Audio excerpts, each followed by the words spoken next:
Okay, I think it's live. Awesome. Hello, boys and girls. Welcome to the question angster. I'm in angst. I'm in anxiety. That was a Freudian slip, which is where you mean one thing, but you mean your mother. About this whole thing, I don't know. I don't know. This is the question and anxiousness session. The reason why I'm anxious is because I'm actually going to try and add people to this call, but I don't know what I'm doing. I have no idea. I can't make this Google Hangout thing work. It's very confusing. So I have one feed on Google Hangouts, one feed on YouTube, and they run at the same time, and then I have to add people to the video call somehow. So I'll do my best. I'm going to try and answer as many questions as possible. Let me see, I've got the Q&A tab open. So if you're watching this on the Google Hangout feed, there's a little thing there. There's like an app that says questions, and you write your questions there, and then it actually pops up to the right of my eye. But you don't see it. I see it. It's to the right of my eyes, just here. There's a thing. If you're watching it on the YouTube, I'm going to keep updating the comments and keep looking at them and try and answer as many questions as I can. Okay, let's fire into the... Oh, if you want to try and join the call, what you should do is email coach@spartanlifecoach.com and have the subject title be Hangout. Hangout. So we'll try and keep it as simple as we can. For me, mainly, not for you. I'm sure you smart people know what you're doing. Okay, so let's fire straight into the first question, which I got through this morning. You mentioned repeatedly about setting boundaries first with ourselves. I understand the concept, but I'm having a hard time understanding exactly what you mean. Might you give an example so I can get a starting point of your intent, please? I think the simplest definition anybody's ever given for setting a personal boundary is effectively a way of just saying no. You know, this far and no further. A boundary setting, as far as I understand it at this point, is always going to be some permutation of saying no. Saying no, for some of us who were raised in adverse childhood environments, which is a polite way of saying a family that was a bit of a clusterfuck, saying no has two levels of taboo. The two levels are, on one level, it is simply verboten within the rules of the gulag in which you're being raised to say no, and if you defy a megalomaniac, hypersensitive parent with psychopathic tendencies, you will inflict a narcissistic injury and they'll fly into a rage and you'll be severely punished for it. The other level at which saying no becomes verboten is that we learn to associate no with confrontation and any and all confrontation with nuclear levels of disastrous confrontation. He said using the word confrontation too many times in a sentence, with really disastrous effects. So that we weren't raised in an environment where we modeled the ability to politely and smilingly and friendlily say no. I noticed that in my late 20s and had to teach myself how to do it, because just saying no could send me into an emotional flashback, depending on the circumstances.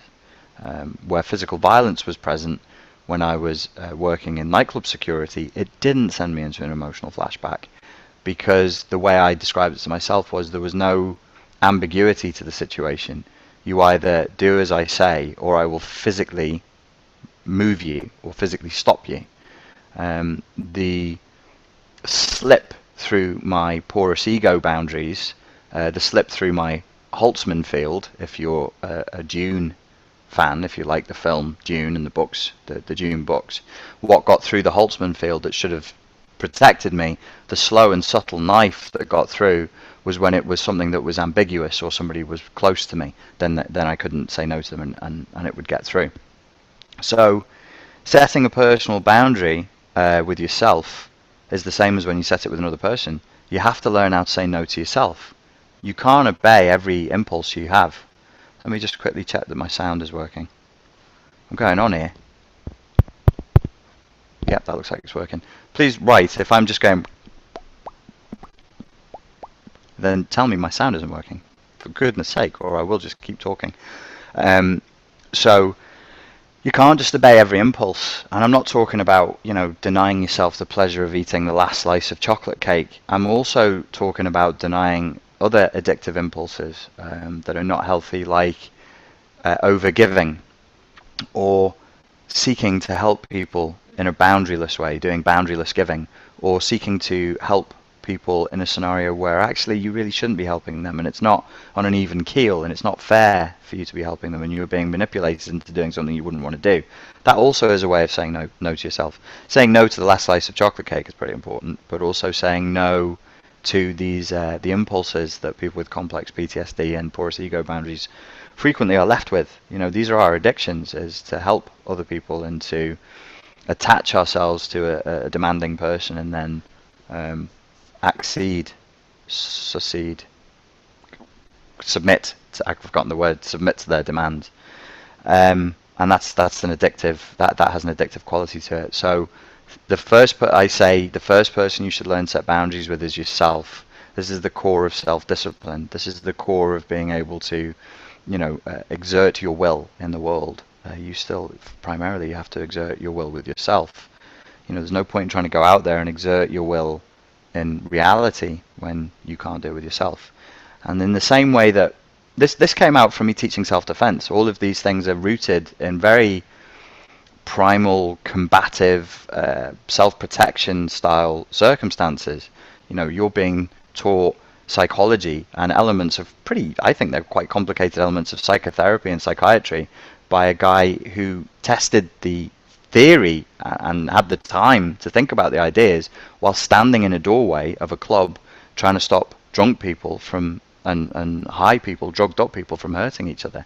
This is what I used to do in order to dissociate from the horror of the scenario I would find myself in. So that's good. So I'm totes qualified for this. Totes. People, as my qualifications were mentioned recently, I don't talk about my qualifications much, but I saw a whole thread on a forum where people were talking about how I was still good even though I wasn't qualified, and I'm like, oh, excuse me, I do have a degree in psychology. That's, I've got a BSc. I'm registered with the British Psychology Society. I was trained in cognitive behavioural therapy by the probation service. My job for a while was to work with criminals who were criminals by virtue of being drug addicts, so I do have a bit of experience with working with drug addicts and with criminals. I worked for, I think, about 4 years in the British education system as a consultant psychologist. I was even a speaker at the National Education Conference one year, which I'm sure is all on record. It must be out there somewhere. I'm a master practitioner of NLP. I got my practitioner level when I was 18, got my master practitioner level when I was 21 or 22. For what it's worth, I don't bang that drum, I don't toot that horn, because I don't really think the psychology degree helped me all that much. And nowadays, I'll use bits and pieces of NLP here and there, but it's not my primary focus. And I did a lot of my own self-study, and I studied a lot of different goofy systems of personal development. I even looked at things like Dianetics, which is an element of, what's it called? Scientology, all those funky people. Sufism, Buddhism, Hinduism, loads of different things, and I draw from all of that really to put stuff together. So I am qualified. I just wanted to like a little, hey guys, I am actually do have qualifications. So anyway, telling yourself not to ramble, that's a way of setting a boundary with yourself. There is, thinking now as I am about working in the school system, I used to teach this to the kids in the schools. I would say there's no discipline but self-discipline. I can't make you do anything. Nobody can make you do anything. And when it comes to exam time, you're on your own, kids. Like you sit in that exam room and it's on you. So cultivating the virtue and cultivating the skill of self-discipline is really important and is going to give you a competitive advantage in a world that economically is going into a downturn where jobs are extremely competitive. I was doing this job, I think I did my last school back in 2008, so quite a long time ago. But that was the situation we were looking at, and they all knew it. That everybody knew it. This has some heavy stuff to lay on kids. I'm talking kids. I'm saying like 15, 16, 17, 18-year-olds, but they knew it. They already knew it. And at that time, I was actually being bribed bribed to by government forces. Wow, that sounds spooky, doesn't it? To work for, I'm not going to name names, but to work for a company whose job it was. At that time, they were panicking that people would stop becoming students and they'd stop taking out their student loans. The student loans company is owned by the government, so they were worried that they were going to lose a major source of revenue because people were waking up to the fact that degrees don't give you a job. So this certain entity, shall we call it, approached me and said, we want you to go around the country telling A-level students in England, that's a 17 or an 18-year-old, that it's a good thing to go and get a degree. It's a good thing to get into a load of debt to go and get a degree. And I was like, I'm not lying to people. I've got a degree in psychology. It did me no good whatsoever. There's loads of psychologists working as coffee house baristas and whatever else they can do. So setting a personal boundary with yourself is actually also the fundamental of self-discipline. It's very, very important. I've got questions coming through on the Google Hangout thing. Thanks, guys, for using that. I'm just going to quickly go and check the YouTube comments because there's another one that somebody left me before. Okay, I've been asked here, how do you deal with the realization that you've been used? I'm finding this really hard. I'm also angry at myself for wasting so many years of my life. I guess I'm angry just now. I guess I am angry just now, but maybe this anger will fuel my growth. Fingers crossed. I'm sorry to be a bit of a cop-out, but there are a few really good questions that I saw in the comment section before, and this is one of them. It's too large a question for me to cover in this little Q&A hangout, but I will give you a short answer. The long answer is, we're working on a course right now to help you to deal with long-term effects of anger. So that will be available soon because it is hugely important. If you're stuck in anger, your life won't work. It won't move forward, and you can really hurt yourself. That anger, when it's unexpressed, that anger is a primitive primal reaction to being attacked. If I keep a wolf in a cage, which she's not supposed to be in, which she is not supposed to be in, and poke her with a stick every day, eventually she's going to get pissed off and a bit snappy with me, right? So anger is a natural, primal, mammalian defense response to being imprisoned in a cage and poked with a pointy stick. Numbness, lack of anger, disassociation, that worries me more. So if you're angry, if you're at the anger phase of your recovery, then I'm like, okay, that doesn't feel very nice, potentially dangerous in the long term, but good. If you're numb, we've got a lot further to go. So you need that anger, and you need that sadness, and you need that grief. How do you deal with the realization that you've been used? Philosophically, you've got to broaden your philosophical view. There's all kinds of ways of being used, boys and girls, and there's all kinds of ways of wasting your life, as it says here. I'm angry at myself for wasting so many years of my life. You didn't waste your life. You didn't consent to that. So remember that.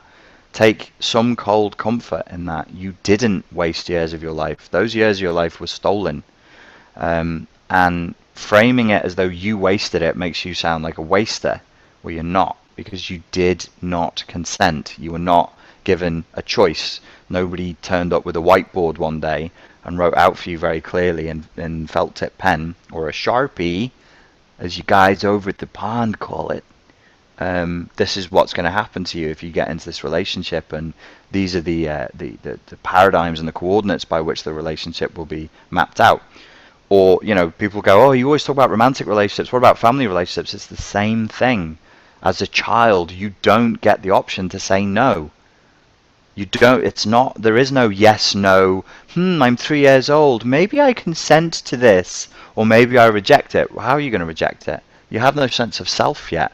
Everything that happens in your environment before the age of 5, before the age of 6, is you, because you're boundaryless. You're in that developmental, shall we say, healthy state of narcissism that is necessary for everybody to go through. You are the world, and the world is you. You have no boundaries. You are also extremely demanding, extremely entitled, hypersensitive, and all the rest of it during that period. That is normal. You are that's how a normal, healthy child grows for a period of time, and then they grow out of that phase. That's the healthy way to grow out of it. My point is, whatever happens in that environment is happening to you, and you are part of it, which is why you grow up with tremendous feelings of guilt. Because if a perpetrator, say as a 3-year-old, you witness your mother killing your father, and you can kind of remember it, or at least you have the memory of a memory of the memory, like a photocopy of the memory of, literally of blood on the living room wall, and that causes you to feel tremendous crushing feelings of guilt. The child's mind at that age can't understand that they didn't do that. You didn't do that. That's not you. That was two crazy people who liked meth, and they had their own problems, and one day that's how it blew up. It blew up into a homicidal act of rage. The child can't understand that, so you did not have consent in this. So you didn't waste those years of your life. The way I consoled myself, and I was very bitter. I had, I think, the post-traumatic embitterment syndrome. I was a rageaholic as well, and I used to say to myself, come on, remember, you're never angrier than when you're angry with yourself. So why am I so mad at myself? Okay, I'm mad at myself for letting this happen. I'm angry with myself, mosquito. I'm angry at myself because, I could have done something. I should have protected myself. I should have protected my sister. I should have done this. I should have done that. And then in later years in romantic relationships, when the same, dramas play out there, the same thing. I would be angry with myself. Why did you let her do that to you? What's wrong with you? Then the inner critic fires up. If you know your Pete Walker book, Complex PTSD from Surviving to Thriving, the inner critic fires up and starts up, well, what kind of man are you? What kind of a fucking weak, spineless fuck are you to let people treat you like that and bully you like that, etc., etc. So it goes on, and then the pus and the toxicity is internalized. But I was very aware. I mean, I used to be more, spiritually inclined when I was younger, and I did think, and still to this day, I suspect there could be a link, that resentment and anger held within the body could potentially cause life-threatening illness. Other people have tried to show a link between resentment in particular and cancer, and there are 2 cases that I know of where people died before their time of cancer, quite young. One was 40 something, and the other was in his early 30s, and they had both been very badly heartbroken. They'd both been abandoned by somebody that they loved very, very dearly, and the rage and the resentment particularly that caused made them very sick. So I knew I had to hammer through it. The flip side of anger, as I was taught on my journeys when I went to Malaysia and I was investigating all kinds of different systems and things, I was talking to a guy who did Qigong energy healing, and he combined that with EFT tapping, a dude in Kuala Lumpur. And he got me in a session and he said, okay, I see the rage, I see the anger, but behind the rage and the anger I see sadness, I see tears.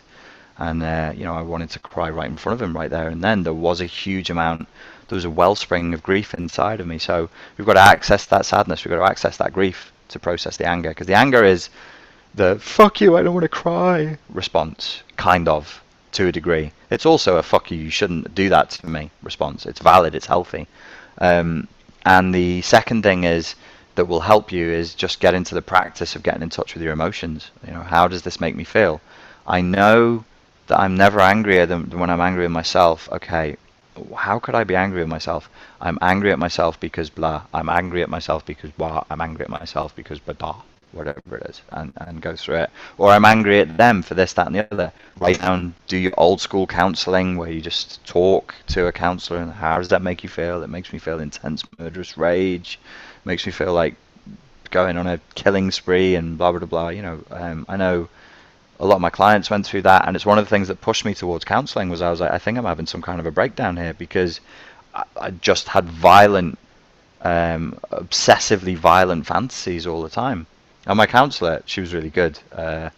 If you can get access to her, she's a good life coach, good counsellor, a lady called Nicola Forshaw. She said to me, well, yeah, okay, you're having those thoughts, but thoughts are just thoughts. It's not an action, it's not an intent, it's just a thought. The more you resist it, the stronger it's going to get. Just let it go. And for me, a lot of that obsessive thinking dried up inside of 2 weeks. The anger it took a while. I needed to see justice before I could let go of the anger. And then I said at the beginning of this slightly rambling answer that I'll wrap up quickly. I came to a philosophical conclusion that I needed to process the emotions. I needed to change and heal as a person. I needed to grow up. I needed to become more emotionally mature in order to function in the world. I needed to become more vulnerable. I needed to become more realistic about who I was and more honest with myself and with other people. And philosophically, I had to change. I knew that I needed to see justice, but I know that there isn't justice. We make it. We make justice. So I was like, okay, well then create justice. And that's what the Spartan Life Coach is. It's justice. And all of the situations and life stories and everything that spin off from this, it's justice. It's me, as a 15-year-old boy with this, Batman, Bruce Lee, vigilante fantasies, actually applied to the world of therapy. It's justice. It's actually it's a sort of redemption that takes place over time. I'm aware that it's not a good fit. It's not a perfect fit, but it doesn't have to be perfect. Like the therapeutic solutions that we come up with, we have to kind of pull them together. This is a very young field. It's a very new field. It's that we're not walking a well-trod path here, so we have to kind of make do. So I know that these metaphors don't always click very well, but they work to an extent, and the extent to which they do work, they work. So work with them. I'm not a theorist. I'm not out here trying to get a PhD writing a paper in the theory of why this works. I'm trying to make people who want to kill themselves today feel somewhat better tomorrow, and feel somewhat better than that the day after that, and then the day after that maybe they want to go and take a walk and they've decided to live a few more years. That's what I do. I don't, it's like reverse life coaching. I'm not, offering people shiny dreams with yachts and Lamborghinis in them. I'm like, I can reduce some of your pain. And that's the level. I hope that gives you some kind of an answer, but we do need to produce an in-depth course that teaches people how to process their anger. I hope that's a start for you. I'm going to switch the question and answers from the YouTube comments to what people said on the Google Hangout. I'm going to click select. Please bear with me. I don't know what I'm doing. Select. What? Currently answering. How do you open yourself up? How do you open yourself up to be in a relationship, again, after being in a long-term relationship with a covert narc, other than blind faith? Lol. How do you open yourself up to a relationship again after being in a long-term relationship with a covert narc? You need to do a tremendous amount of self-work, is the honest truth. If you don't want to repeat the process and you actually want to experience being in love again, y'alls can expect a bumpy ride. I mean, you really have to go through and clean up house, and some of that is difficult. I'm not going to give you some just do the daily meditation for 5 minutes a day and you're going to be fine. If you want to live the rest of your life as a semi-healthy human being and enjoy what there is to enjoy in life, you're going to have to do some serious work. So what was it that put you in that relationship with a covert narcissist? Which one of your parents represents covert narcissism? Or were you raised in a social environment which was narcissistic and abusive, with a fucking smiley, shiny face of, we're saintly and we're really good, but actually we're bullying fucks who are going to bully you by the back door? Where is the covert narcissism in your childhood? Hunt it down, find it, analyze it, dismantle it, get rid of it. Then when you're in a relationship, you're going to realize that, hey, guess what? You're still in a state of emotional flashbacks, and the more close you get to that person, the more you care about them, the more emotional flashbacks you're going to experience, and the more intense those emotional flashbacks are. If your work isn't done by the time you get to that relationship, you could screw it up. If your work is done, then you'll be fine. For most people, it's 6 of one, half a dozen of the other. You're kind of going to be halfway there, and then you just work through it, because everybody has stuff. You'll become more empathic and understanding and capable of dealing with the other human being's stuff, and you'll encourage them to be more empathic and human and understanding and dealing with your stuff, and you can work through your stuff together. That's how it worked for me. So I know that works because I'm living it, but it's not an easy process. Thank you for the question, Lisa. Next question. This is all very new to me. It's new to me. And complex PTSD resonates with me so strongly that it is somewhat frightening. Where do I begin in finding a treatment and/or therapist to help me find my way through? I think it's a bit of a minefield if I try and answer that question. For a start, recommending therapists is really, really difficult. I don't know. I'm just going to say I don't know. You've got to find a therapist and either have that therapist learn about complex PTSD, or you got to find a good therapist, or you got to find a good therapist who knows all about complex PTSD, and that kind of therapist we call a unicorn. If you can find a good therapist who knows all about complex PTSD, God bless you. It's going to take about 10 weeks, and you'll find that 80% of your life's problems to date will be over. Just go to Pete Walker and just offer him £1,000,000,000,000,000 English money, and maybe he'll take you on. I don't know is the answer. I wish I could say more. My ambition is in the long term is to share more information about complex PTSD, particularly with coaches and therapists, maybe even to train coaches and therapists specifically in the rudiments, at least, of complex PTSD, helping people to understand their trauma types, their trauma responses, shrinking the inner critic, all of the good stuff from the Pete Walker book, and to help them help other people. That's a dream. Apart from that, I really can't help you. I can't recommend anybody. I'm very sorry. Thank you for your question, Nancy. Select. Done. Boom.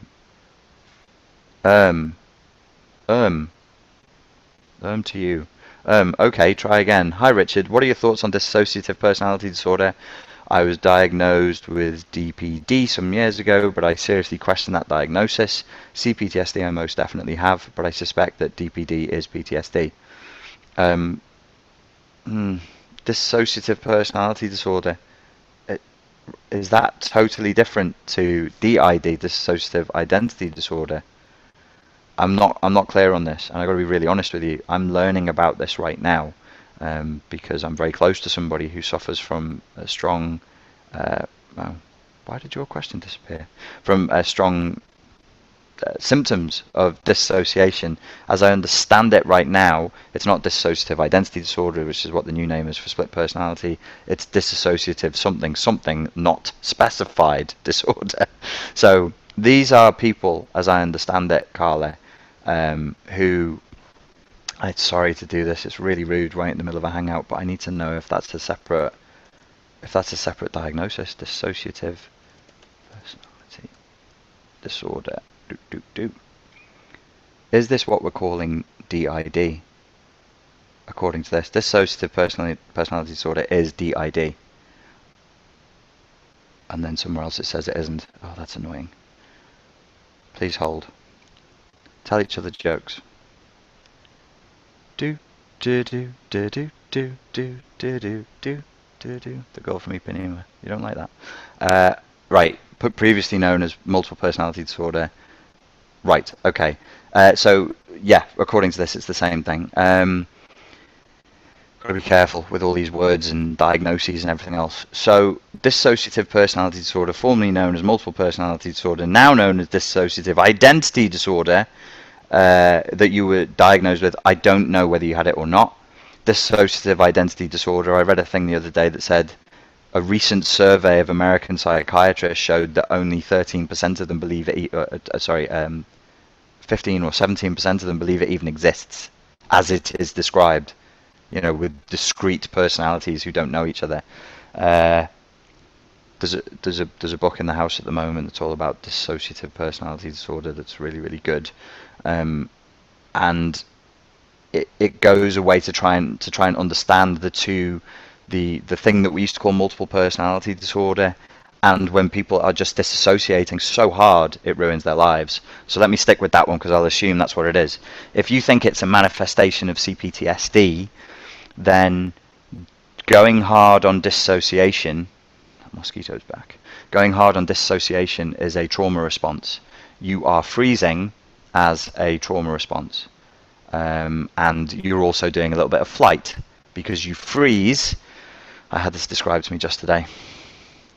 What happens is, whenever you get stressed out, my emotional flashback response is fight. For people who don't know, there's four: fawn, fight, flight, or freeze. Okay, these are how you react to trauma, to stress. So I will either fawn, try and negotiate my way around it, or I'll fight. I'll try and hit someone or something to make it stop. The freeze responses in biology, in nature, is I'm a chameleon, you can't see me. Haha. Now I'm green as the leaf behind me, or as brown as the bark behind me. I freeze and you can't see me. The idea being that many predators, their eyesight depends on rapid movement in order to identify the movement of prey. And if you keep really, really still and barely breathe, maybe it'll go away. So it's actually, all of these things are primal. This is, animal stuff, jungle stuff, because, we're barely down from the trees. So that's the best way of understanding it. It's a freeze response. Now, the freeze response, as Pete Walker describes it in his book, and this was just read out to me today,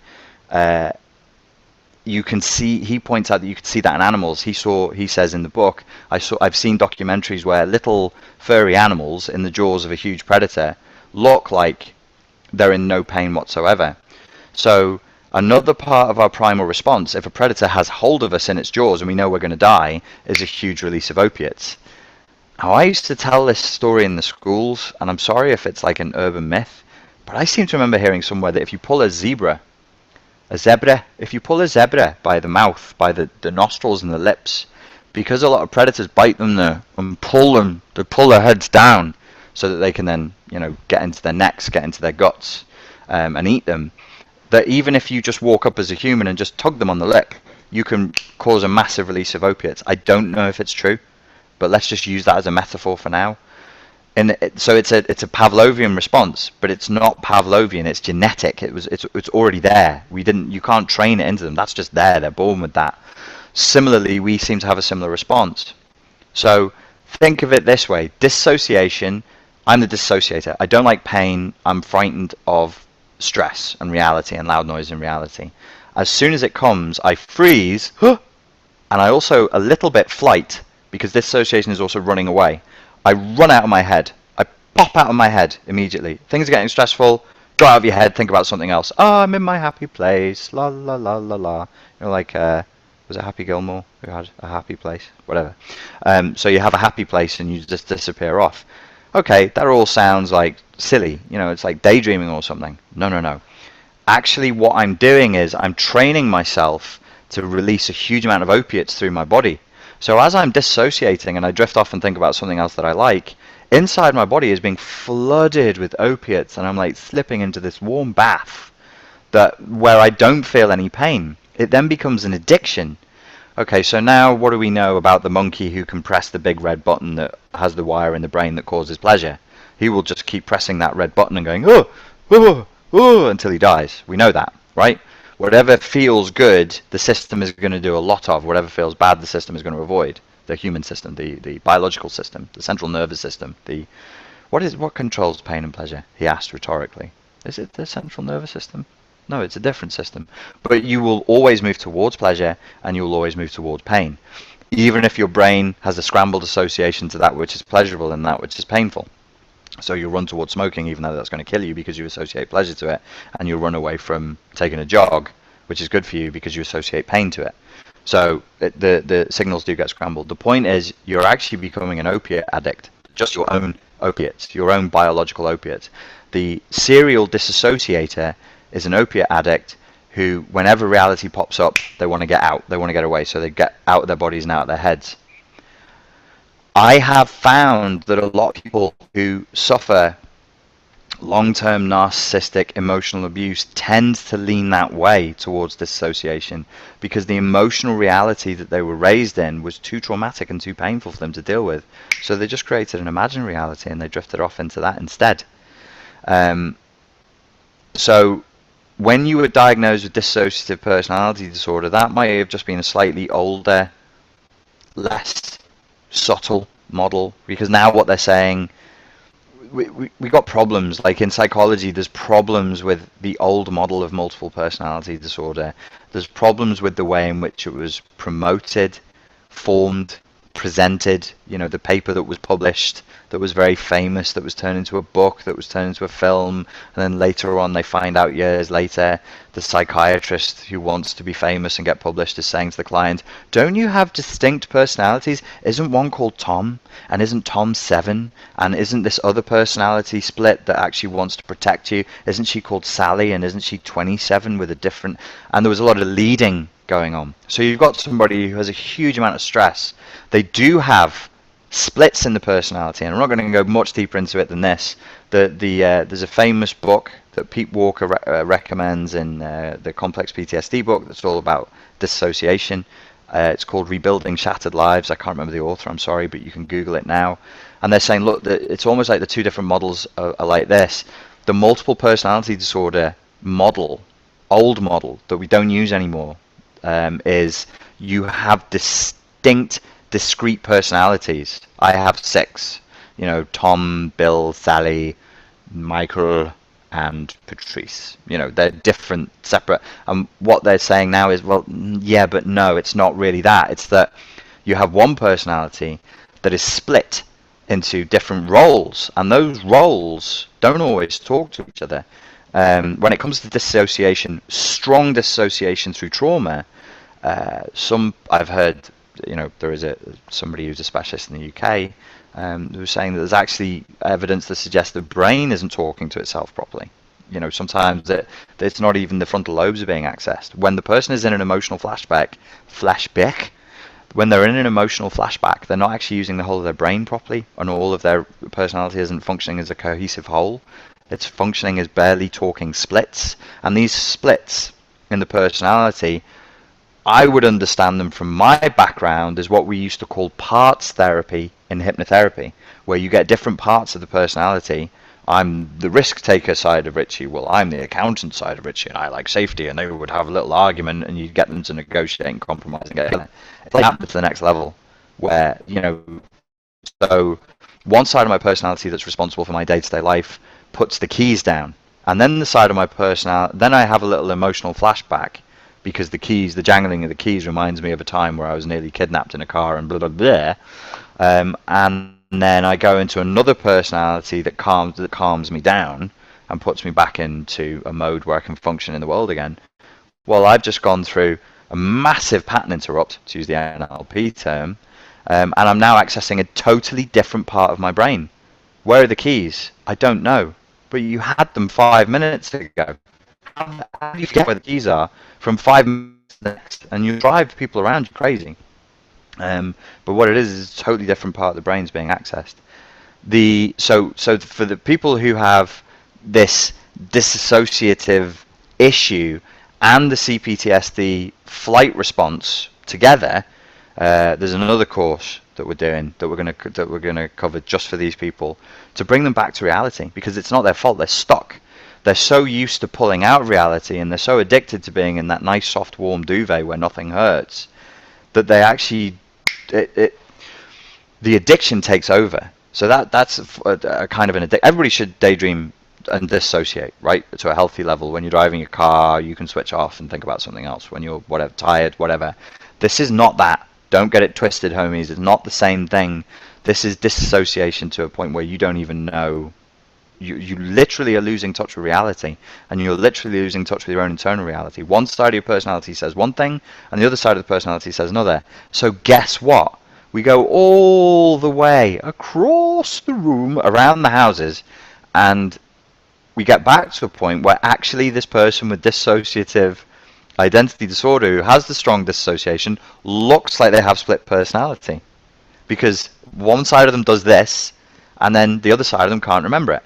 The problem was that the idea of people having totally discrete personality parts that didn't talk to each other at all was too film-like and too dramatic and story-ish, and it was like the way in which they constructed that, they rushed it a little bit, unfortunately, and their hunger to be famous, and so people are totally rejecting it. But we might need to look at it again. We might need to put it back on the table again. It's a young discipline that we're in, so keep an open mind. And every day I'm just like, well, if the experts don't have the answers, let's try and formulate our own at least if it's not an answer, if it can at least help you get through the day.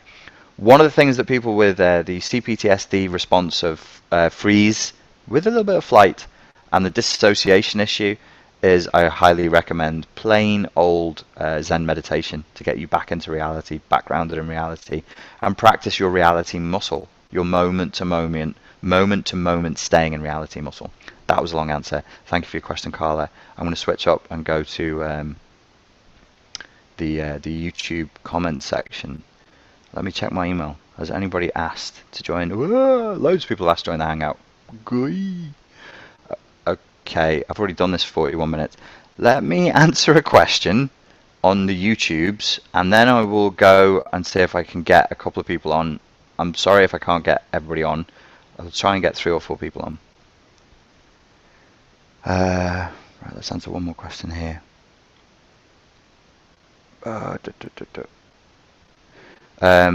Sloboda asks, how many sessions on average does it take for your clients to get better? Impossible question to answer. If somebody is in a really, really bad way, I would say if you're in a bad way, that you should expect to get a lot better very quickly. And by very quickly, I mean inside of 2 weeks. And by a lot, I mean 60 to 70% of the worst symptoms you're enduring should either go away or stop. Like, life should become bearable again very, very quickly. So the question I was asked before, where somebody said, hey, recommend some therapists who are good with complex PTSD. I can't do it. Like, I know that I can do that. I'm not. That sounds really, really arrogant. If I knew and trusted people could do it, I would recommend them all day. But it's a very new field, this. Very new field. You have to have... A lot of things need to be in place. You need to have a good working grasp of the theory of complex PTSD, of narcissistic abuse, of all the cluster B personality disorders, because you've got to... Like, the clients will come to you, and they're not easy clients when they're in that state. So I'll answer this question as though you're another coach, another therapist. The clients you're going to get are going to be... It's going to be difficult. And it's going to be difficult because they're going to be in a state where they don't know what reality is. So you'll be trying to get through to the reality of the situation that they've experienced, and they will want to tell you, but they sometimes won't be able to tell you.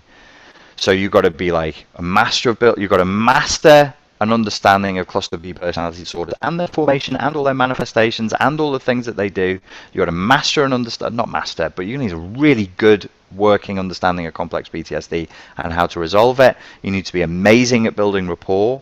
You need to be you need to be really, really good at motivating a client and moving them in the right direction.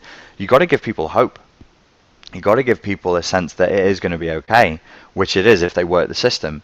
But to answer the question of how many sessions on average does it take for clients to get better, not everybody comes to the party with the same skills and issues. This goes back to me teaching martial arts, because people had asked me this question in the martial arts world, and I'll be like, well, imagine I've got a guy who's been doing competitive Muay Thai from the age of 8, and he's now 25, and he wants to learn how to do, some relatively simple things.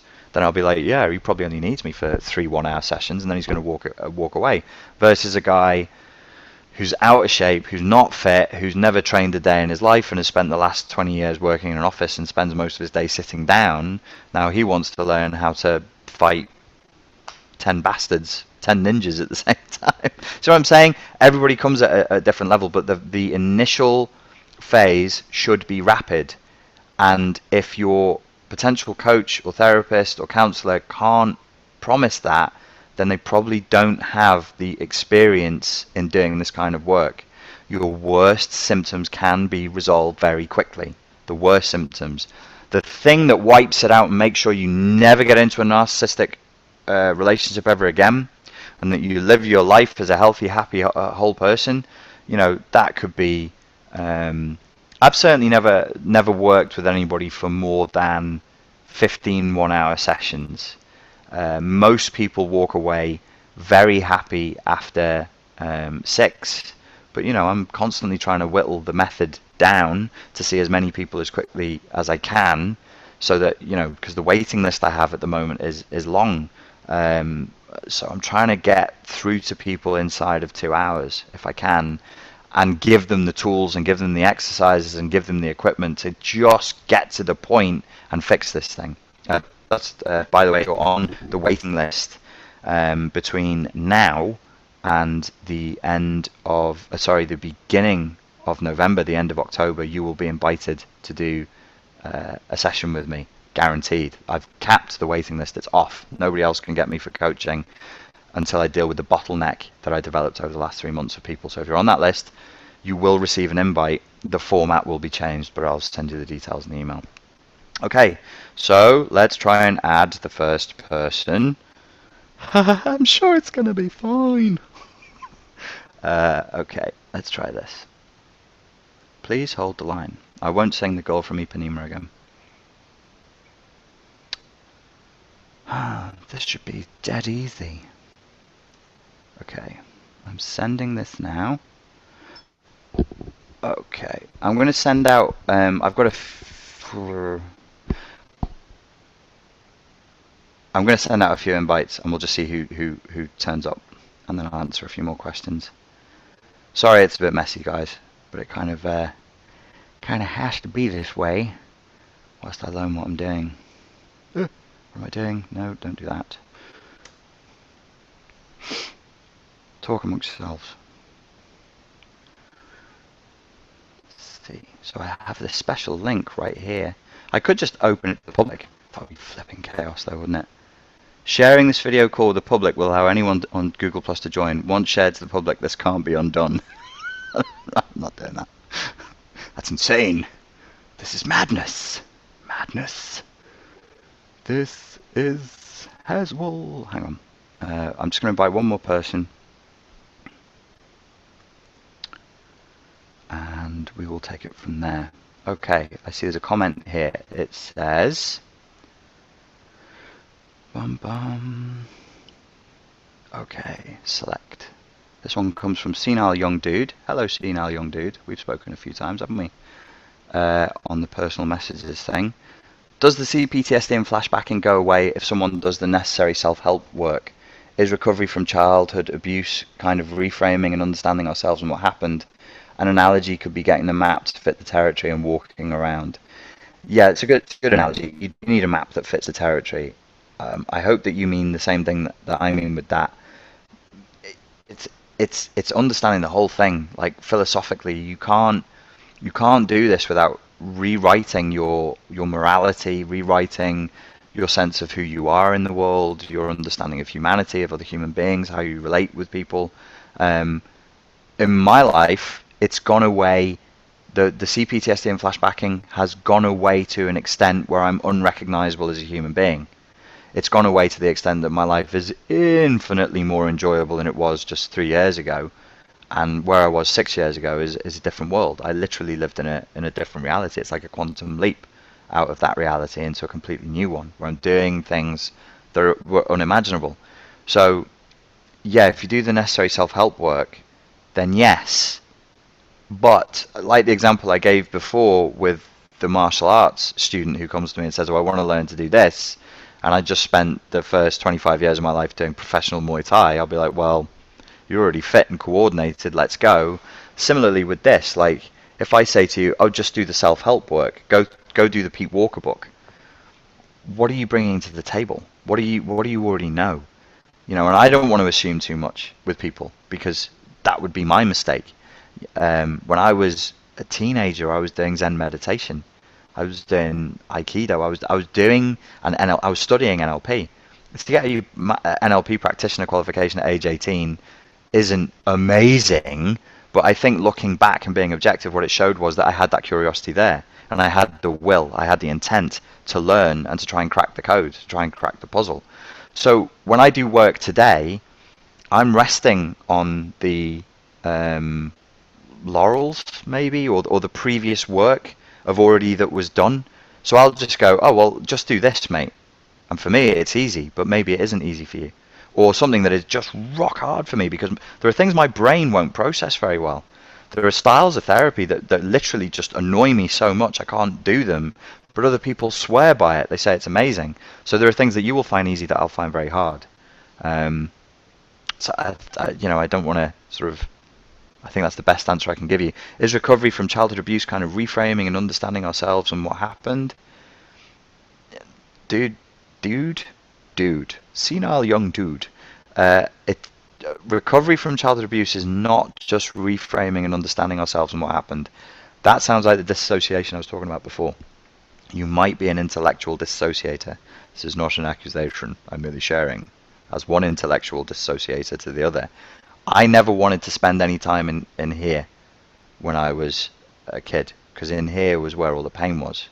I wanted to spend all my time in here where things made sense and I could control it.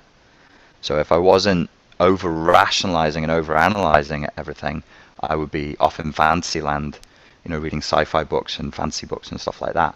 So don't dissociate, don't run from the pain that's in your heart by escaping up into your head, which I suspect you might be doing.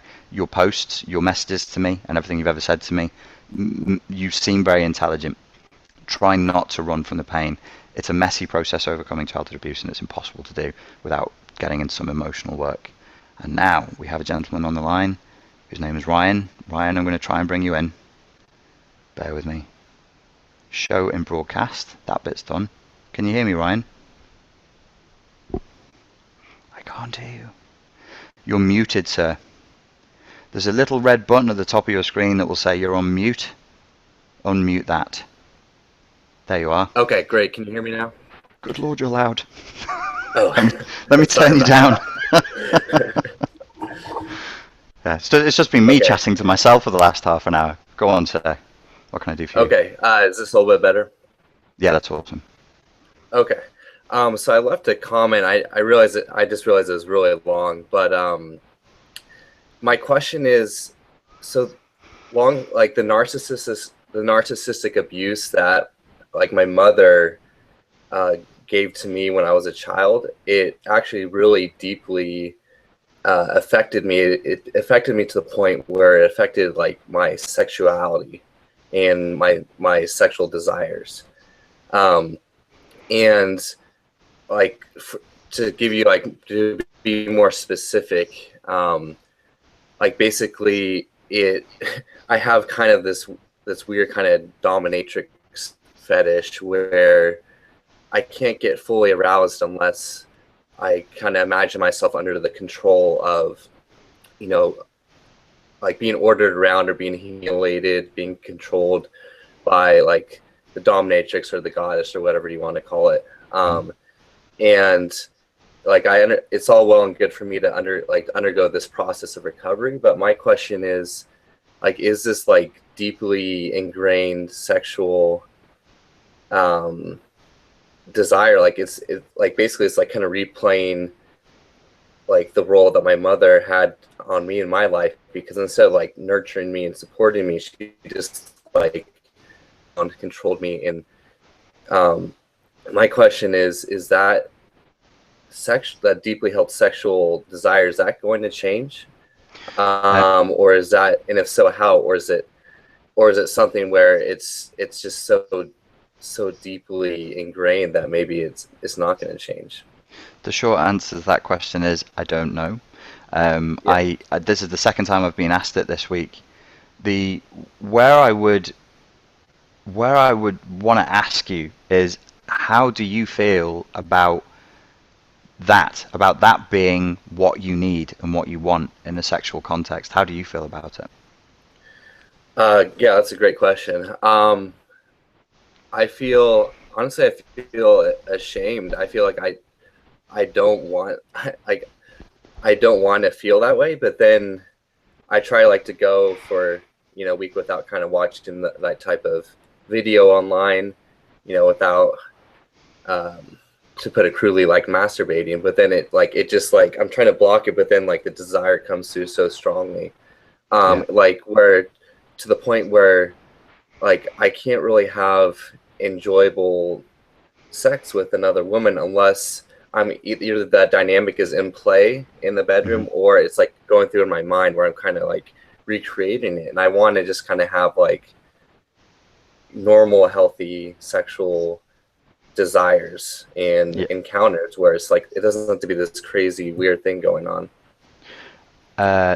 This it's not my field of expertise, but I think there's a couple of things here that, same as the other guy I spoke to earlier this week, he feels a tremendous amount of shame about it because he thinks it's not masculine. Men shouldn't be like that.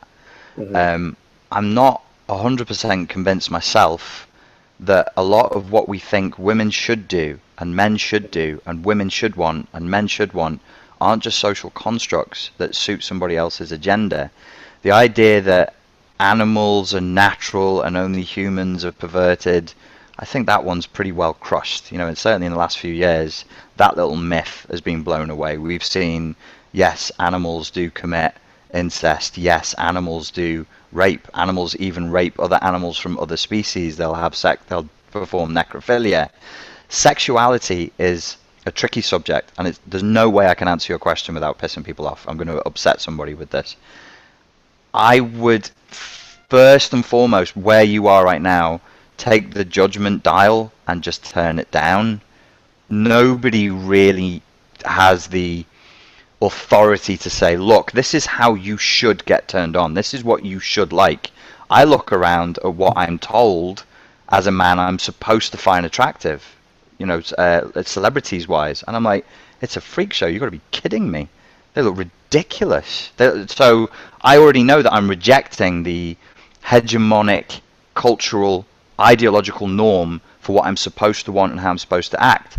So technically, I am a pervert, because a pervert doesn't necessarily mean sexual. It just means that you deviate from the norm. That's what perversion is. So I'm starting from the very word go. I know I'm perverting from the norm. Then you've got the other element, which is there's a philosopher called Slavoj Žižek talks about this, and I'll provide the links afterwards because I can never remember when I'm talking. He says everybody always needs something else. It can never just be two people together. There always has to be, and he's before he was a philosopher, he was a psychoanalyst who specializes in this. He says everybody needs a something else, some other element that brings it in, because otherwise, I don't know, and he's much smarter than me. He says it's too much, it's too intense, the whole system collapses. The way he says it is, when we think about the Matrix, the question in the film The Matrix is, why does the Matrix need the energy? Well, Zizek's question is, why does the energy need the Matrix? You have a sexual drive, you have a libido, and it needs to manifest in a way. So, you know, whether you'll be resolved or not on this issue, maybe, I don't know. Will it get better with time? Perhaps. But you're always going to need something as a human being. It's not talked about, but it is normal to need something to hang your hat on, to use a dodgy metaphor. Right. Does that make sense, what I'm saying? Yeah, that does make sense. Yeah, I definitely get what you're saying, and like I'm all about the like acceptance part, and I know I need to work on that. But what kind of frightens me is the part where I can just see the infestation of the kind of abuse into the desires. And I know how I had that play out in a relationship before where, you know, aside from sex, it was like, then I got kind of the mistreatment outside the bedroom as well. Okay, and so at that point, I would start going, that shit needs to stop. I'm certain that shit needs to stop. Whether you get off in a particular way with your girlfriend in the privacy of your own home by playing some role with each other, I don't mind, you know, it's whatever. But the abuse, that's not okay. Genuine abuse is not okay. Role playing some kind of a scenario of exploitation, whatever. I mean, people are going to get upset about this, by the way. So thanks, Ryan. You're going to make people mad at me. Sorry but the abuse is absolutely unacceptable. Totally unacceptable. And that does come through porous ego boundaries. It would be a false conclusion to think that if we work together and we resolved the porous ego boundaries, all of the abuse from your narcissistic mother, the domination, the exploitation, the need for betrayal, humiliation, the need for feeling rejected, which has become sexualized inside of you, that if we resolved all that, your sex drive would change. You might be very disappointed. It might stay that way. You just might like that, and that might just be you, and maybe that's not so bad. One of the things that the other guy that I spoke to earlier this week said to me is, well, that's not very alpha male, and what kind of woman would like that? Well, you can be as alpha male as you want and still be doing that in the bedroom. And there's, as far as I can tell, and I deal mainly with women, I coach women mainly, loads of women really like that stuff. So, you know, as long as you're not frightening the horses, I think it's okay. Awesome. Great. Well, I appreciate that, man. Thanks a lot. No problem whatsoever. Thanks for calling in. Cheers. Okay, guys, I'm going to go to the next question here. Somebody has asked, hi Richard, is it normal for your physical body to react, getting sick or tired during the self-help work? Thanks again for your tools. It has changed my life, smiley face. Thank you very much for saying so. This is from Eva. Yeah, if you're doing self-help work and you start to feel sick or tired, you may also be experiencing an emotional flashback from doing the work, and the emotional flashback that you're experiencing is our old friend Freeze, who's popped up a few times in this. You're not necessarily dissociating though. Dissociation is only one manifestation of the freeze traumatic response. I'm going to deviate a little bit from the Pete Walker stuff here. Based on interactions I've had with clients, it seems to me to be the case that some people get a freeze response and it's depression. I'm not saying that you're getting depressed, that's not what you said. So clients will come to me and they'll say in certain times, in certain situations, after the narcissistic abuse, I spent a lot of time in bed and I couldn't move. And they actually develop physical symptoms, and certain physical illnesses come in the wake of this. And I would say to them, well, when you experience the depression, because I've experienced depression, but it turns out that people experience depression in very, very different ways. Some people experience it as a massively physical effect. Particularly, they describe heaviness of the legs and a crushing feeling in the chest. So they're feeling depressed, quite literally pushed down, depressed. And that is an emotional flashback. So I think the getting sick or getting tired is the same as this lead leg syndrome, this sudden nausea syndrome. And actually it's an emotional flashback. There's something in the self-help work that is triggering you, that is provoking you, that is giving you this emotional flashback. But the emotional flashback is manifesting with physical symptoms, which they always do. We call them emotional flashbacks, but they always have physical symptoms. Always, all of them have physical symptoms. When I go into fight as an emotional flashback, the physical symptom is I feel like buzzing, aggravated, energy in my body that wants to express itself by breaking someone or something. This is not a rational way for a human being to operate in the world. So I have to try and push those feelings, down, away, in, out, state management, do all that kind of stuff. One of the things that that works really, really well is to say, this is an emotional flashback, and then try and seek to find the cause of the anger, and deal with it from there. As I said before, you're never angrier than when you're angry with yourself. In my case, it's frequently related to disappointment. If I'm disappointed by a lack of empathy or cruelness or callousness in a social setting, I get very angry by injustice. Injustice drives me mad.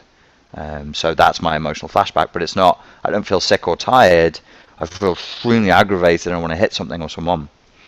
So that's my physical body reacting, my emotional flashback. You're going through an emotional flashback that's being provoked by the self-help work that you mentioned. I hope that helps you, Eva. I'm going to invite some more people, ladies and gents, to the session, see if we can get another person on. Thank you, Ryan, for coming on. It was very cool of you. Great question. It's undoubtedly going to upset some people. There'll be people in the comment section saying, you can't say that! You can't! It's not allowed. Okay, this person. Please bear with me.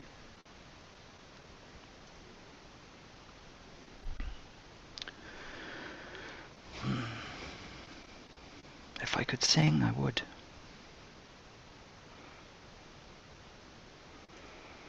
I'd like to get through another 3 people and then I need to wrap this up because it's 11 o'clock here in England. Oh, you've asked me a question in the emails. What? Why did you do that? Is it normal for a covert narcissist or borderline to accuse their mate of being a narcissist, either to deflect their own behavior on someone else or to gain narcissistic borderline supply? That comes from Jazzy Cat. Jazzy, how can you just... That's a great question. I could do a whole hour on that. Is it... let me come back to that. I'm just going to invite one more person and see if anybody else comes on.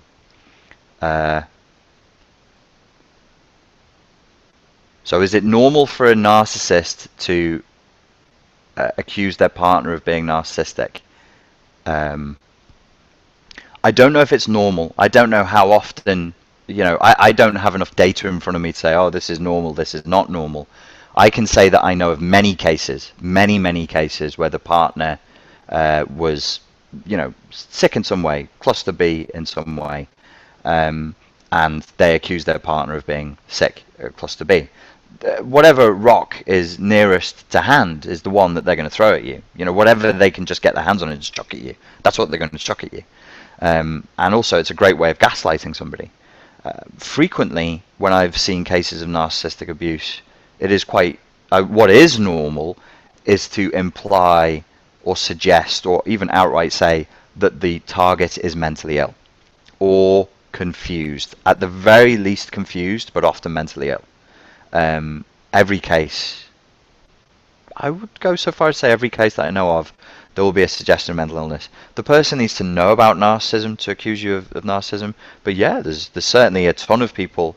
I know that there is plenty of people in the online forums who are covert narcissists who go there to garner narcissistic and borderline supply by standing right next to the genuine victims and going, oh, me too. They're just like, if you remember the film Fight Club, the Edward Norton character is not named. His fantasy alpha male, hegemonic male fantasy self is Brad Pitt. But we've got somebody else on the line. What he does, basically, just to wrap that up, is he hacks into other people's therapy groups where he shouldn't be to garner a supply, and he shouldn't be there. Okay. Hello, Renata. Can you hear me? Ground control to Major Tom. Renata? Yes, hi. Hello? Hello. Can you hear me? Yes, I can hear you. How are you? I'm fine, thank you. No problem. What can I do for you, Renata? Well, I just joined this conversation, so I maybe will wait.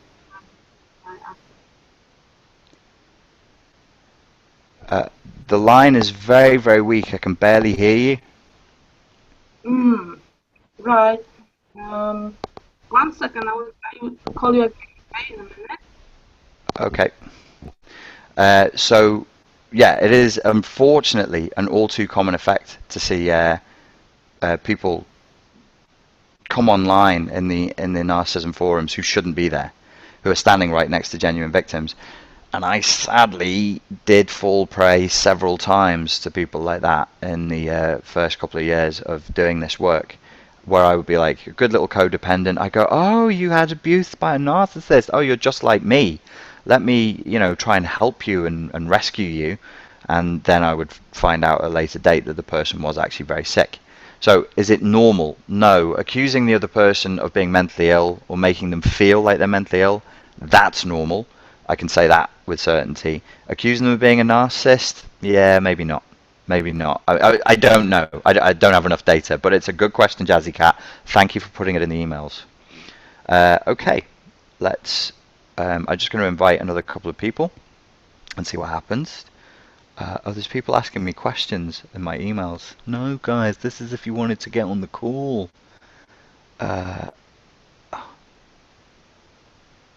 A subject that I've been hoping you'd address, the scenario of people willingly playing the game with the abusers. I've been thinking of looking into the book Parts Therapy for how to address the driving force behind this type of behavior. This can plague somebody their whole life, even if they are aware when they get into situations that this is what's going on, yet they still do it, both out of desperation and out of a possible unconscious drive to finalize or complete the cycle that they have not yet won, in inverted commas. It can be like a marionette puppet on strings, and I'm watching it happen, and I'm immobilized to stop it, even though I'm aware that I should stop it. There's no real question there. Yeah, I think I have addressed several times the scenario of people willingly playing the game with abusers. That's what being a codependent, people pleaser, and having porous ego boundaries pretty much means. Okay, I'm going to see. I have a request from the Amazing Scouser. The Amazing Scouser, I'm sending you an invite to join the Hangout. I hope you join, Amazing Scouser. What's an Amazing Scouser, people will be asking. A Scouser is a person from Liverpool who talks with a Scouse accent. I have a Scouse accent, but I just don't use it in my Hangouts, and I don't talk like that on the YouTube videos, because if it did, I'd get in trouble. Somebody said that to me recently. They said, you have a funny accent. I'm like, I know. It's okay to have a bit of an accent. It's okay, but I have to tone it down. I'm back living where I'm from. I'm from Merseyside. I'm back living where I'm from. My accent's got a little bit thicker. Apparently, I've started saying milk. I'm putting like a at the end of the milk. Some people are still completely lost. A Scouser is somebody who's from Liverpool. You know Liverpool because you know who the Beatles are. So if you go back and watch like videos of the Beatles talking, watch John Lennon interview, they have an old school, like a 60s Scouse accent. Like, hey Dingo, I've got a hole in me pocket, and all that kind of business. It's not really how people talk. People don't talk. The accent's evolved. People don't talk like that anymore. But what I have when people question me, they go, "Is that a Scottish accent you have? Are you Irish?" No, it's Scouse. Eva has replied, "Thanks, Richard. Your answer helped a lot. Thanks again. No problem." I've invited everybody who's asked so far to join the Hangout. If you think that you asked me and I've not I've sent you all invites via email. If you sent me a request and you didn't get your invite request thing, then send me another email and I'll try and get you on. I'm going to wrap this up in the next 10 minutes, so you need to do it now. Like, you need to get on there now and quickly ask me, otherwise you're not going to get on, and it's going to be bang out of order. Okay, Kimberly asks, "Hi Richard, when you call a narc out on his behavior and tell them they are a narc, and also tell them the damaging behaviors, how do we know this isn't projection by ourselves?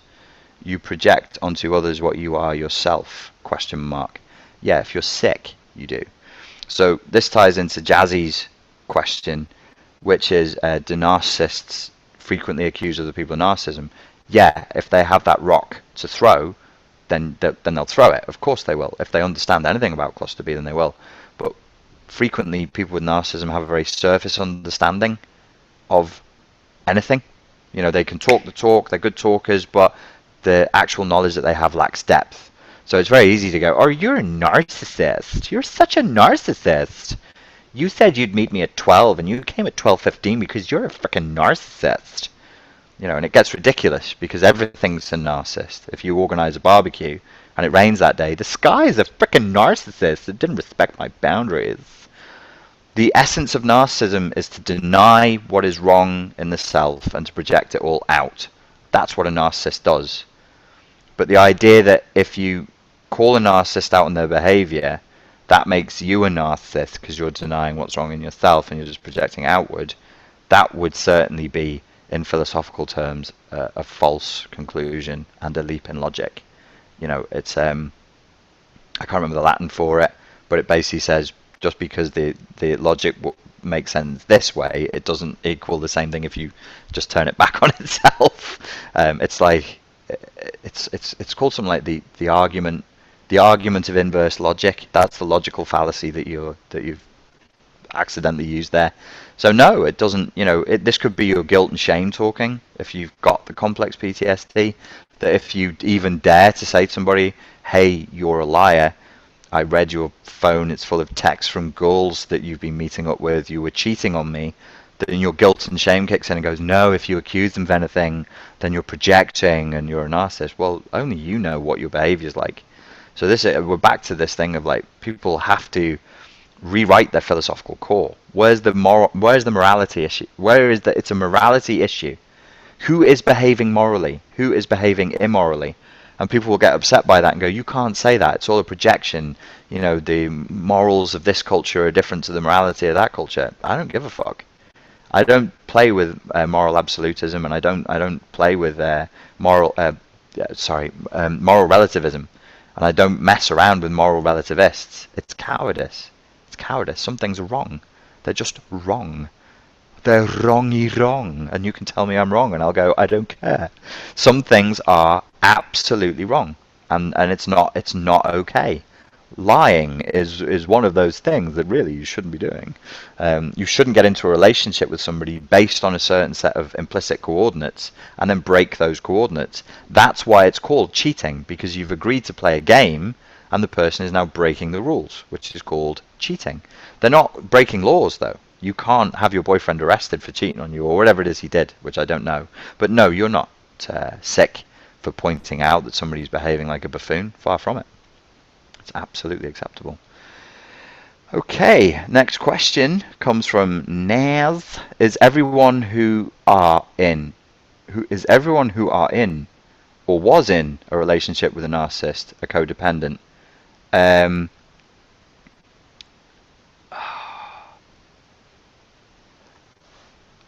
not sure.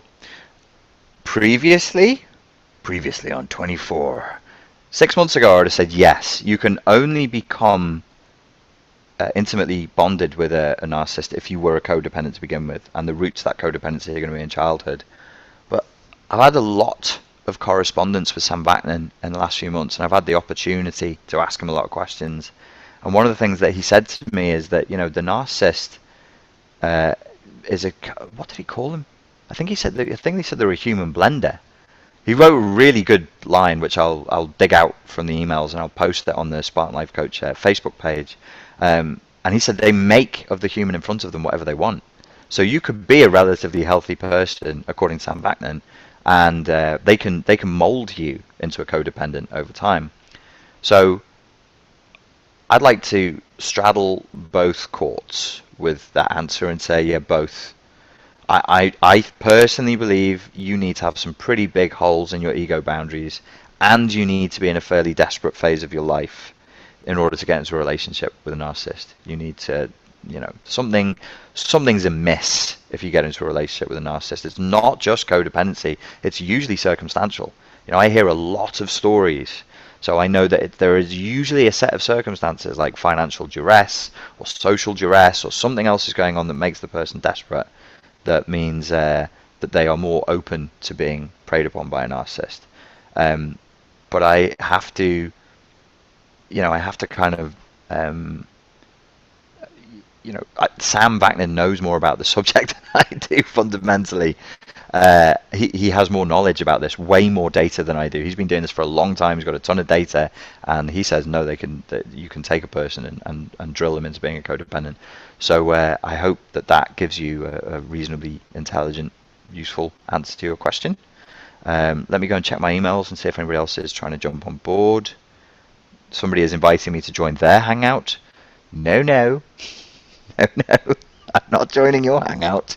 You're supposed to join mine. Actually, like 3 people have invited. I'm sorry that this is so complicated, guys. I use the computer every day. The Google Hangout system, it's great, it's free. Thank you, Google Hangouts. Thank you, Google. Thank you, YouTube. But it's complicated. So I've got like 3 people think that the way to get on this Hangout is to invite me to join their Hangout, and it's not. You need the specific link with the code that I sent in the email. I'm going to send one more invite out. Guys, if you want to get on, you've got to check your email box, check your junk folder, and you can jump on. But I'm going to have to log off soon-ish. Okay, oh gosh, there's somebody else who's trying to invite me to their Google Hangouts. No, you come to mine. I don't come to yours. I got a little announcement. I'm doing a seminar in London. Oh, somebody's come on. Hello. 2 people have come on. Hey, there's 2 of you on. Someone speak. Someone say something. Break the tension. I emailed you before, Richard. Oh, you're the amazing Scouser. Of course. You're going to be like, no, that's not a Scouse accent. I'm from Newcastle, me. Okay, so there's so this is the Amazing Scouser, and I've got somebody else on as well who I've put on mute. Are you there, Angelique? Angelique, I'm sorry, I'm going to try and add you to the call. Oh no, I think she's gone. What was your question, Amazing Scouse lady? I've been watching your videos, Mm-hmm. and I was particularly interested in the about taking the chocolate. Right. And there was also another video that you did about why does my family hate me. Yeah.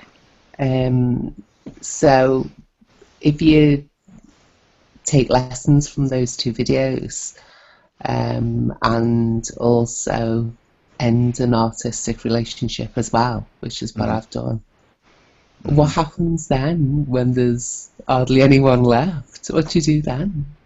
When you say hardly anyone left, you mean any fellas left? Anyone left?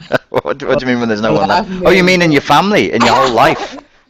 Well, yeah. I mean, I haven't. I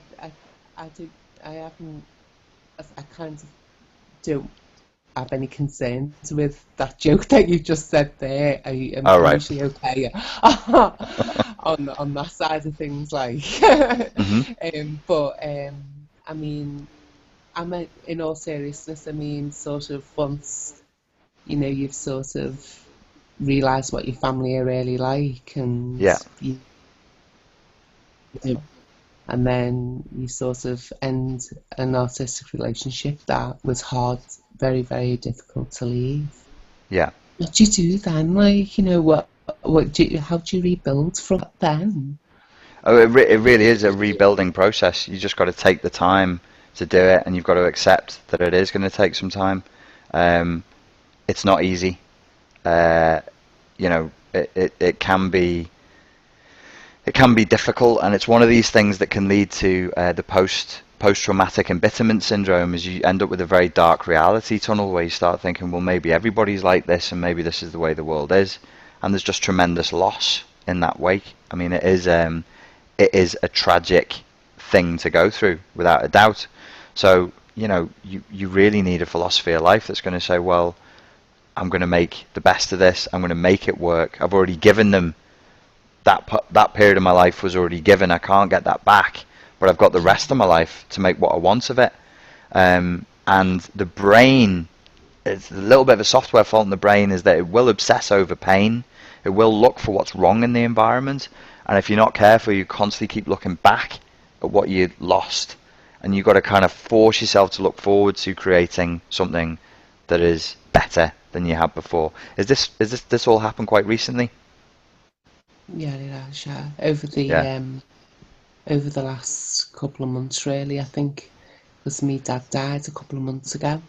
Right. And then I was left with the people that were left, which I suddenly realised that they weren't that amazing Scousers, and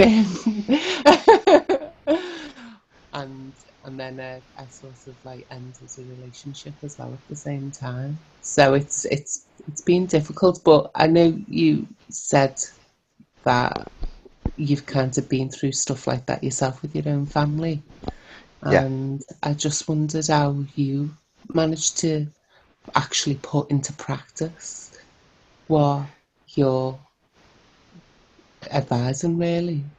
As I say, it's easy to say the things. It's doing it that's really, really difficult, but it is a discipline. And because I teach this stuff, I now don't have a choice, because I can't be a hypocrite. So I don't have a choice. I have to, when I have a situation with a family member who's being obnoxious or saying things to me or provoking me, I can't. I have to be this guy. I can't be. I can't be the other guy. What you do? So, well, that's the old me. I just grab him and give him a Kirby kiss. Yeah. I know. Yeah, that's a dad joke, that, isn't it? I'm showing my age now. Kirby kiss. Wah. So I mean, but now I'm just like, well, what's the, you know, I'm trying to think outside the box. So I'm like, I'm a mechanic. What's the system doing? What are the mechanics of this interaction? I've come into this environment. I'm the stimulus. He's responded in this way. Why did he do it? What was his intent? What's my objective? And you should always start with your objectives in mind. You know, whenever you're dealing with somebody who's got a cluster B personality disorder, start with the objective in mind and stick to your objectives. They want to suck you into their shit. They want to pull you into how they feel, and they live their lives in an emotional shitstorm most of the time because they're very, very emotionally dysregulated people, extremely insecure, extremely aggravated personality. So they want to pull you into that. So you got to like, well, I don't want that. Non-serviam. I don't consent to being pulled into that. I don't consent to feeling what it is that you want me to feel. So that you're setting a boundary with yourself and going, I'm just not going to feel that. That's what I've had to do recently, because I've just come back to where I live just 4 or 5 months ago, and I've had some interactions that have been very fruity and spicy. But you know, it's like, okay, well, yeah. So there isn't an easy answer. What the period that you're going through now, I don't think there will be a more challenging period in your life than this one right now, and this one will define you as a person, which is a bit of a scary thing to say to somebody. That's quite a heavy thing to lay on you. But you get to choose the direction from here. You've just wiped the slate clean. Not everybody gets to do that. Some of my clients, you know, they're quite a bit older, and to come to that realization at age 68, 72, it's like, you know, that's really tough. So for us who are younger, at least like you can go, well, I've still got the rest of my life ahead of me, and I don't have to be defined by my past. It sounds like something that should be written on a car bumper sticker or on a t-shirt, but it's true if you make it true for you. Oh, thanks very much. No problem. Thank you very much for calling in. Stay amazing, Scouser. Always. See ya. There were another 2 people who were on the video call, and then you guys, girls, jumped out. Could you jump back in? If you've still got the link, please jump back in. If I'm talking to somebody else, just stay in. Just stay in the call and wait, unless it's annoying you. Otherwise, I'm going to have to wrap this up soon. Okay, I'm just checking my emails now. I'm going to answer one more comment. Give those 2 people who were in and then left a chance to come back. Sorry, it's all a bit disorganized. I don't really know what I'm doing, which I'm sure is quite apparent. But hopefully people have enjoyed this and got something from it. Oh, what I was saying is there's a seminar. I've booked for a seminar. I was supposed to do it around the middle of November, but we're going to do it now on the very end of October the 31st and November the 1st. It's going to be down in London. The details will be up on the website soon. I'm going to do a discount price for subscribers only before I release it to the general public, to try and keep it fair, and to try and, you know, so the people who are like loyal subscribers, people who've been following me for a while, can come along. It should be great. It's going to be awesome. 2 days. Should be doing about 5 hours a day.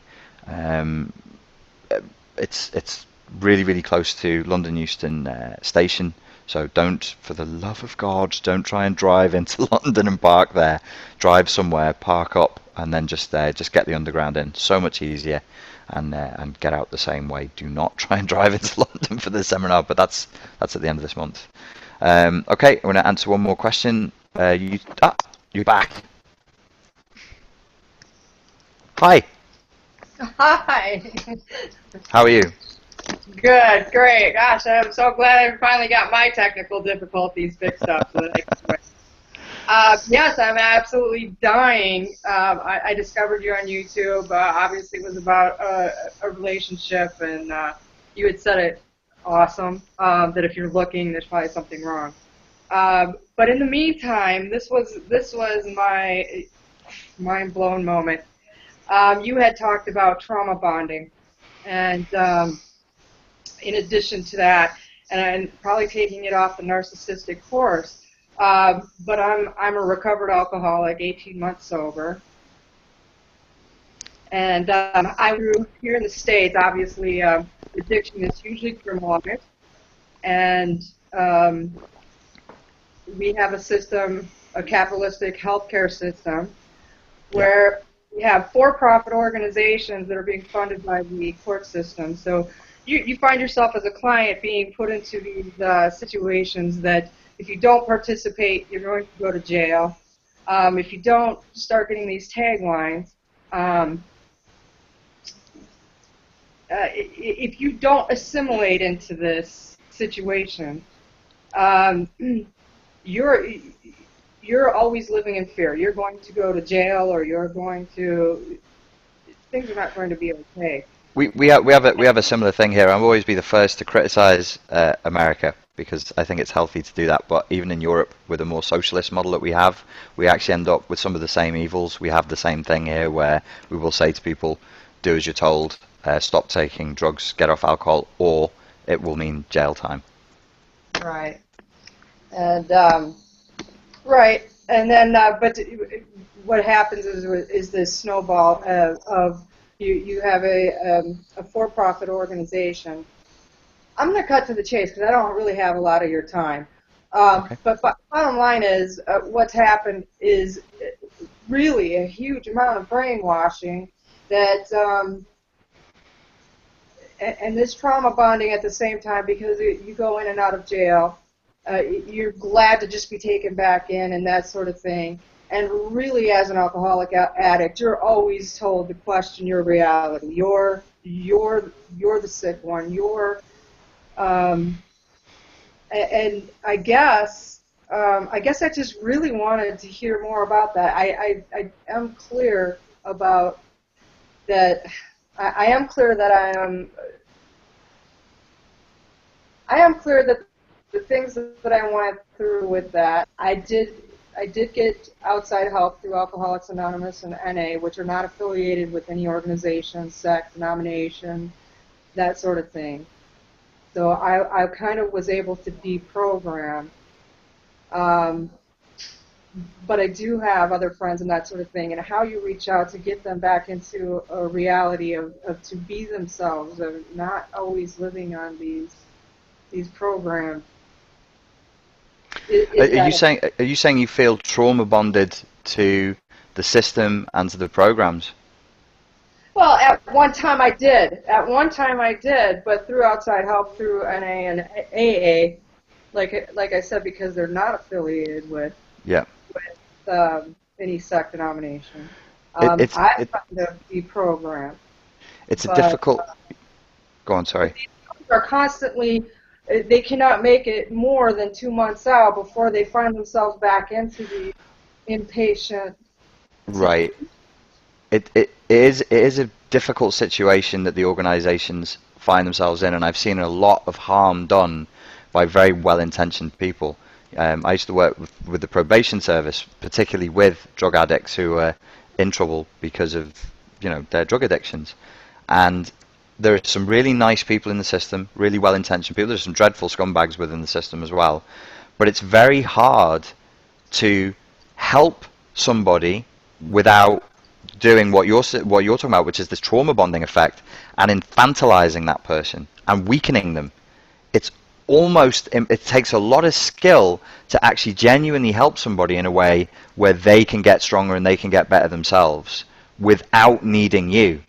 Very often what happens is you help people and then they just get addicted to that help, and then you get exactly what you're talking about, which is institutionalization, where you needed an outside force to get you away from the addiction of the institution that was trying to help you with your addictions in the first place. I mean, it's crazy. So yeah, I do sympathize.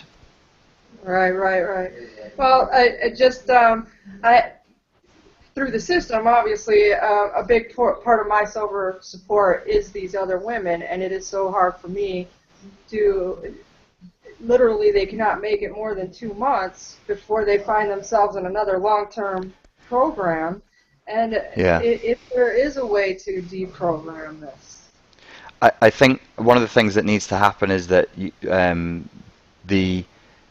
you need to look at the core root issues, and it's very, very hard to help other people. It's really, really tough for me to give you a piece of advice that you could give these people that you're with. I mean, it's so tough. It's hard enough to help ourselves, but if you can, the only advice I would say in that regard is if you can be a model for that and show them this is what you've done to get away from it, maybe give them the inspiration and be like, well, if you can do it, then I can do it as well.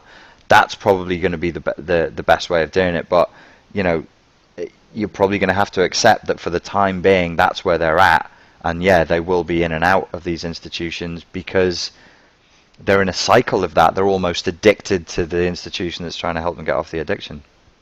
Right. Well, thank you very much. Thank you very much for your question, and thanks for coming on. Take care. Thanks. Anna Banana, you just jumped on and then you jumped out again. Jump back on again.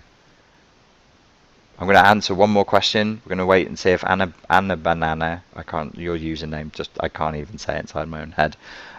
Please come back on. Failing that, I'll answer one more question and then we will wrap it up. Okay, one more question here. Sorry I didn't get to answer all your questions, guys. I've done the best I could. I hope I did a good job. I was the scapegoat in the family, raised by a narcissist mother. My sister, the golden child, treated me just as badly as my mother. What does a narcissist say to the golden child to treat the scapegoat so horribly? I don't think in that environment the narcissist needs to say anything. The golden child becomes the golden child because they realize the game that they're in, and then they choose to play along with it. On some level, they're children, children, they don't consent to this. I'm not trying to demonize children.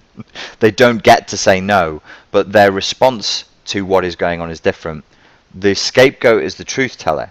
So the golden child usually will be somebody who can go, aha, this is the game that we're playing here. Let's make this one the bad one because that's what my mum is doing or that's what mum and dad is doing.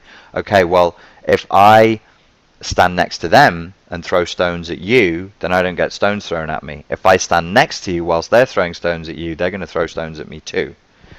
I'm giving this to you in very brutal, quick terms, but this is the truth of how it goes down. You were the scapegoat, not because they sat down and had a meeting and said you're going to be the scapegoat. You became the scapegoat because your response to the injustice of that system wasn't to play the system, it was to question it.